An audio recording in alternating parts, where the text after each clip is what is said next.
CESEP, c'est un sigle un peu barbare qui veut dire Société d'études et de soins pour les enfants paralysés et qui a été créé il y a bien longtemps, en 1947, par le grand pédiatre qui était le professeur Robert Debré, créé au moment de grandes épidémies de poliomyélite et pour prendre en charge d'abord la polio, mais surtout le handicap moteur au sens large. Et dès le début, non seulement des polios, mais des enfants de tout type atteints de tout type de handicap moteur, et notamment, bien sûr, infirmité, ce qu'on disait à l'époque, IMC, infirmité motrice cérébrale. Et la CESEP a créé en 1960 son centre de rééducation motrice pour tout petits à Antony, qui tout de suite a commencé à essayer d'adapter les techniques et de travailler sur la rééducation et l'adaptation des enfants de 0 à 6 ans. D'abord, bien sûr, sur le plan moteur, tout ce qui était motricité, mais qui a su très vite aussi s'adapter à l'évolution des connaissances sur le fait que, notamment dans l'IMC, il y avait bien plus que simplement la motricité. Et après avoir commencé avec seulement des kinés, très vite, le CRMTP s'est adjoint des orthophonistes, des ergothérapeutes, psychomotriciennes, orthoptistes, pour faire face à toutes les difficultés spécifiques des enfants. Et par ailleurs, la CESEP a toujours eu 2 objectifs: soins aux enfants, surtout aux tout petits, et recherche clinique. Ça a toujours été ces deux intérêts et ces 2 valeurs. Et recherche clinique, la CESEP très tôt a fait des bourses pour soutenir la recherche clinique dans ce qu'elle appelait le titre de ses appels d'offres, c'était recherche clinique sur les handicaps et inadaptation. Donc le cerveau du tout petit, c'est quand même un des sujets d'intérêt principal de la CESEP, qui a essayé de faire tout son possible pour le tout petit de 0 à 6 ans depuis plus d'un demi-siècle. À l'âge, je disais toujours, où tout se met en place, la fonction motrice et les fonctions supérieures. Et tout ce qui peut contribuer à mieux connaître ce cerveau lésé, mais plein de capacités d'adaptation. On a vu ça, on nous a rappelé ça hier, l'adaptation spontanée, tout seul, mais aussi quand même aidé par un meilleur environnement. Et j'espère que notre CRMTP d'Antony a toujours constitué un meilleur environnement. Et donc voilà, tout l'apport de l'imagerie sur le cerveau du tout petit est le bienvenu. Oui, bonjour. Est-ce que fonctionnellement, il y a un intérêt ou un avantage d'une réorganisation ipsilatérale ou contralatérale pour l'enfant? Est-ce que dans le quotidien, il y a une conséquence? Alors, je vais prendre ma casquette de clinicien, c'est-à-dire que clairement, les enfants qui ont une paralysie cérébrale unilatérale avec des mouvements miroirs, ils sont des fois gênés en fait par ces mouvements miroirs.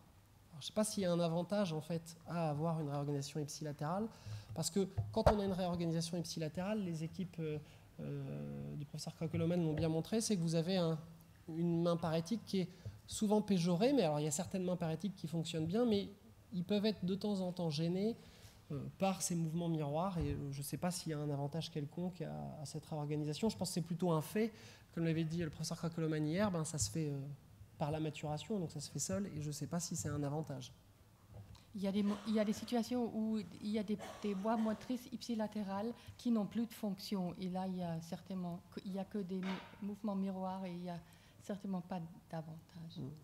Mais si je peux faire un petit remarque, vous l'avez déjà dit, que dans les 29 enfants qui ont une activation contralatérale dans l'hémisphère lésé, vous allez encore faire la preuve que c'est vraiment motricité, parce que ça peut aussi être sensoriel.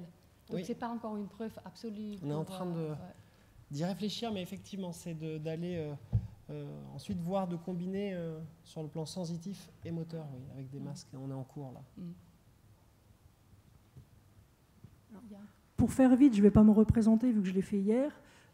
Juste que quand je suis née, il n'y avait pas encore l'IRM. Moi, ça fait des années que tout ça m'intéresse beaucoup. Merci pour ce matin.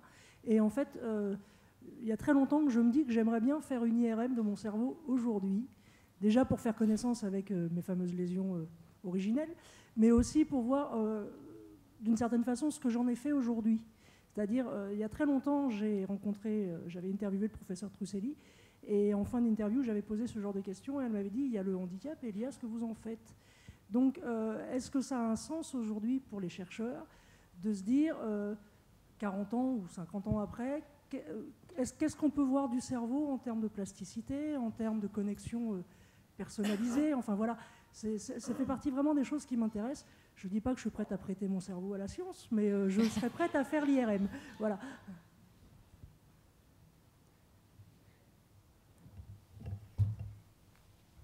À mon avis, ça fonctionne. Je pense que pour les chercheurs comme pour les cliniciens, la réponse sera la même, c'est quelle est la question posée. Donc il faut d'abord bien cibler quelle est la question qu'on se pose avant de faire l'imagerie, puisqu'on peut faire plein de choses en imagerie.